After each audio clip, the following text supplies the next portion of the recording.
Today we're going to be looking at 3 one-shot adventures that are perfect for the Valentine's Day spirit. These adventures are all about love. One of them is about finding love in a loveless world. One of them is about protecting a newfound love. And the last is about reuniting long-lost lovers. How's it going? No Fun Allowed here. And today I want to show off 3 adventures that are absolutely perfect to run as one-shots for Valentine's Day to get you into that lover's mood. The 3 adventures in question are Love Mutants of Heartache Castle, Love in the Age of Gong Farmers, and Winter's Daughter.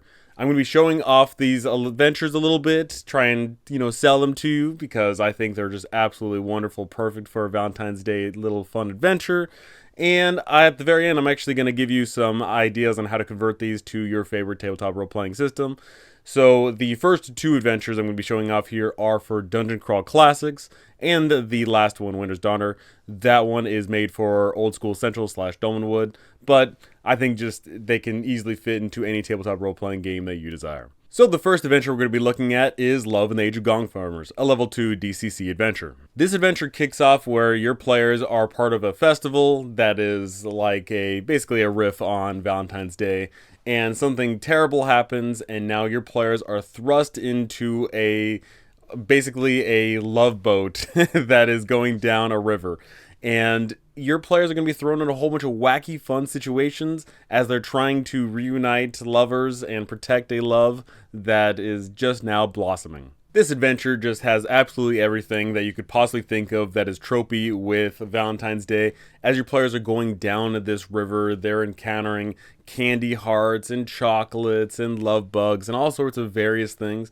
And what I really like about this as a one-shot is you just lean into the wacky, fun goodness about this. You don't take into the account the verisimilitude of the world. You just go down and you go down this weird random river filled with all sorts of Valentine's Day crap, and you just have a great time. There's a whole bunch of different outcomes to these solutions. There's potential combat all around, but also there's puzzles that your players can interact with. And your players are picking up these magical items and pieces that are going to be helping them out throughout the adventure. And it culminates in one big epic finale battle where your players can use the items that they've been getting this whole time to great effect, where they're fighting not only this cherub dragon, but also these cherubs that are floating around. It's just so wacky. It's just so fun. And it can lead to this absolutely beautiful ending where your players reunite these lovers. And it's just such a great time all around. This adventure for me is really strong in the DCC lineup because it doesn't lean into we're trying to replicate the super duper old school style of adventures where we're taking everything seriously. No, this is just wacky, fun, good times. And what I really, really like about this is just the sheer variety of the encounters that your players are getting into, and the sheer variety of potential outcomes, and also the magical items and various effects that your players are getting into. They have a lot of mechanical input. And I think that strikes a really great balance of the weird, zany wackiness, but also tied down into some very interesting mechanics that flesh out the adventure that you're running and are reflective of how your players interact with these encounters. One of my favorite wackier encounters throughout this little adventure here is the giant chocolate bunny, where your players try and save this chocolate bunny, but they're getting attacked by these fluffy little monsters. And as they're getting shot by this fluffy monster that's shooting jelly beans, the jelly beans actually have a variety of effects. One of them is healing you, and then one of them is making you smell really bad and attracts cats, and the list goes on. And just a whole bunch of these fun, just wacky things that are really memorable, lead to a great time. And one thing that's really great about this adventure as a GM in particular is that you can run this multiple times and you're going to get different approaches because your players are going to interact with these differently. The dice are going to line up differently, and it's just going to be wacky, fun, good times all around. This is just a fun, wholesome little adventure, although admittedly there is some dark parts to it, but you can dress them up to be nice and cute for any Valentine's Day spirit adventure that you desire. The second adventure on our list here is Love Mutants of Castle Heartache. So the lead up to this adventure is that all of a sudden in the world, just everyone has just undergone a terrible transformation where if you were in love, you are no longer in love. You can't stand the sight of the person you're in love with, and just there's no love in the world at all. And you come to discover that, of course, everyone's aware of this. Everyone's aware that, everyone was in love and all of a sudden they're no longer in love. And the source behind that is this place that your players have to go to. And once they arrive, just a whole bunch of shenanigans occur as they're trying to figure out how to solve this. It turns out that there's a god who basically has a big heartache and has just basically thrown the whole world into chaos as he's plunged himself into despair. Great times all around. But what I really like about this adventure is the fantastic roleplay you can have with the party, especially if your players include a bunch of people that their characters are in love with each other. Then you can just have all this fun, witty, bantering roleplay of, oh, I can't stand the sight of you, oh, I hate you now. And you can have those fun elements as you're traveling around this castle filled with all sorts of crazy nonsense that you can eventually grow to love one another once again once you complete the outcome. Like, I think that's just fantastic roleplay.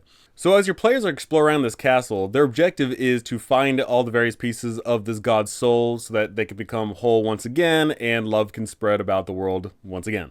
And your players are just going around and they're trying to complete these various encounters, going through these various places, and I really like that.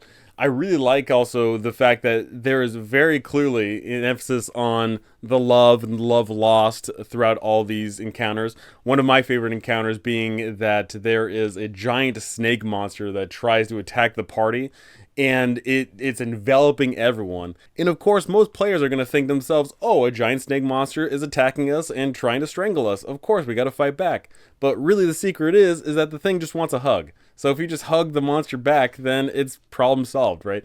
I think that just little touches like that, little encounters like that are solved in a way that is so reflective of the environment that you're trying to play in, specifically a Valentine's themed adventure, just fits oh so well. Now, unlike the previous adventure, this one is not a singular ride down a singular road. There is various ways that your players can be exploring around this castle, which can be quite confusing, and there is also secret doors, which might throw off some players here and there and everywhere.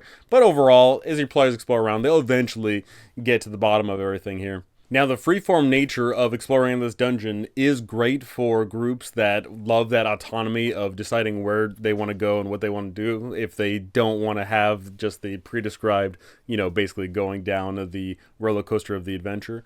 But that does present one small issue in that theoretically your players can do the final encounter, as it were, a little bit early, because the prescribed final encounter is this epic fight with this monster that has a whole bunch of mouths. And during this fight, not only are they tackling this many-mouthed monster, but they're also trying to move these puzzle pieces in a certain way to spell out a sonnet. And I think that's just absolutely thrilling. I think it's great to incorporate combat alongside puzzle because, if it's just always combat, and then puzzle, then you can just get into a certain mindset. But if you combine the two, then you just have an all absolute blast because you're frantic, you're trying to figure out the puzzle, you're trying to fight the monster at the same time. Just a great time all around. But unfortunately, if you explore the castle a certain way, then that won't be the final ending.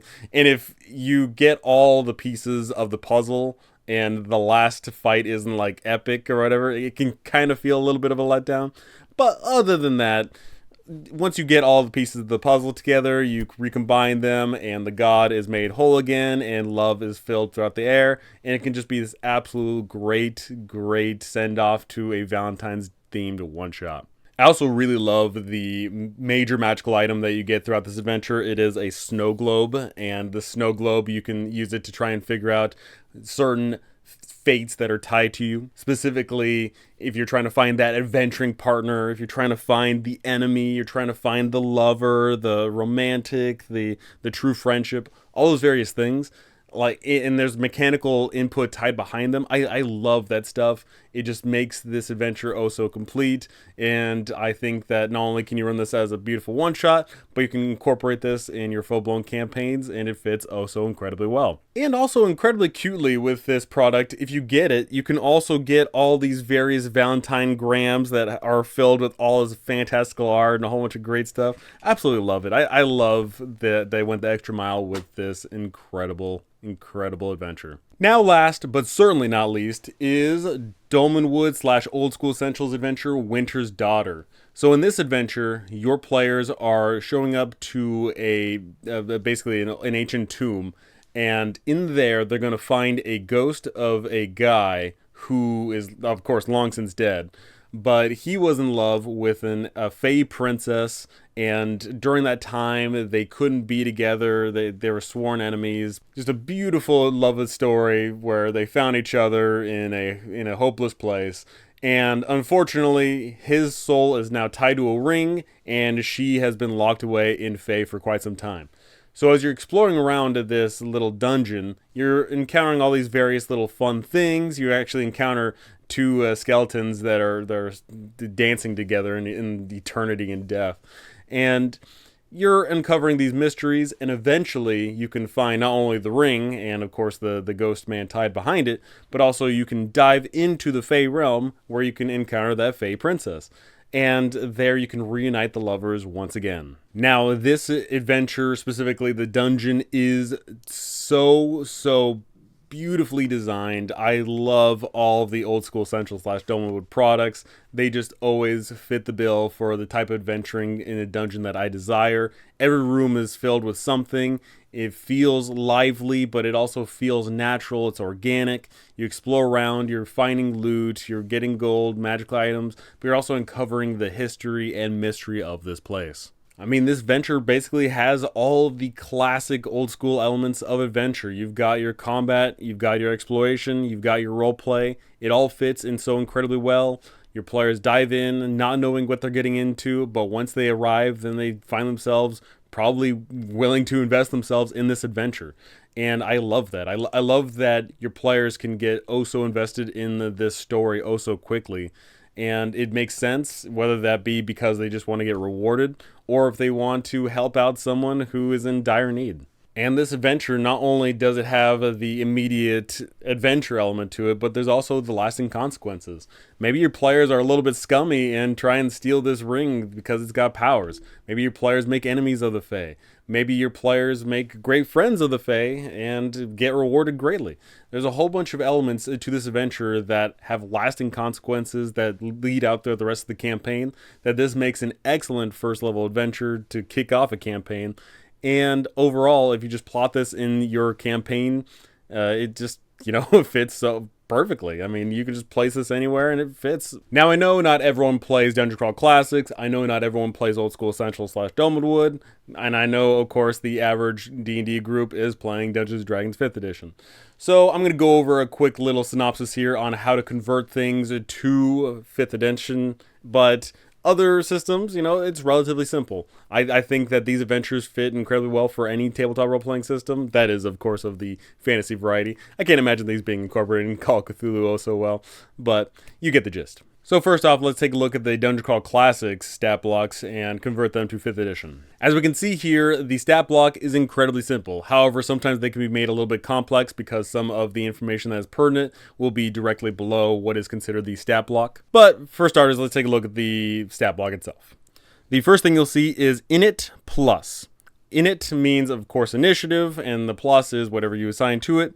What I'll say is, in Dungeon Crawl Classics, typically the initiative is a little bit on the lower side. So if you feel it's appropriate, I would either add a +1, a +2, maybe even a +3 if needed, if you feel like the creature should be going a little bit faster, because typically DCC's numbers are a little bit lower. Next up, taking a look at ATK, which is attack. It'll tell you exactly what that attack is doing, and it'll have a whole bunch of variety of names, and it'll have the plus, and it'll also have potential damage, and it'll also have potential dice behind it. Now, once again, I'm going to say that DCC is typically on the lower end, so if you want to convert this to 5th edition, I would typically bump up the damage dice, maybe one increment. If it says a D4, maybe a D6. If it says a D6, maybe a D8, etc., etc.